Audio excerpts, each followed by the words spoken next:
શું તમારા બાળકના માથાનો ભાગ શરીર કરતા વધારે ગરમ લાગે છે?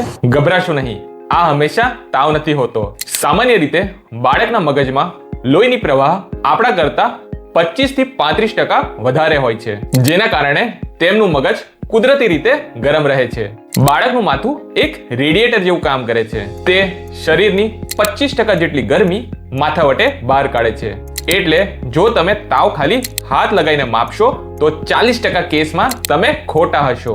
હંમેશા ડિજિટલ થર્મોમીટરનો ઉપયોગ કરવો, અને જો તાવ 99.5 ની ઉપર હોય તો જ તેને તાવ કહેવાય છે. બીજા અન્ય કારણો પણ હોઈ શકે છે, જેમ કે દૂધ પીતી વખતે ગરમી વધવી, વધુ પડતું રડવું અથવા રૂમમાં ગરમી હોવી.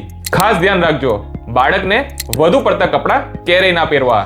એનાથી બાળકને ઓવરહીટિંગ થઈ શકે છે, જે જોખમી કહેવાય. જો બાળકને તાવ હોય તો ઠંડા પાણીના પોતા ક્યારેય નહીં મૂકવા. એના કરતા નવસેકા પાણીના પોતા મૂકવા.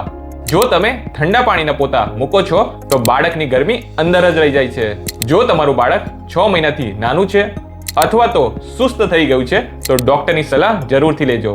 બાકી જો બાળક રમતું હોય અને દૂધ પીતું હોય તો ચિંતા છોડી દો.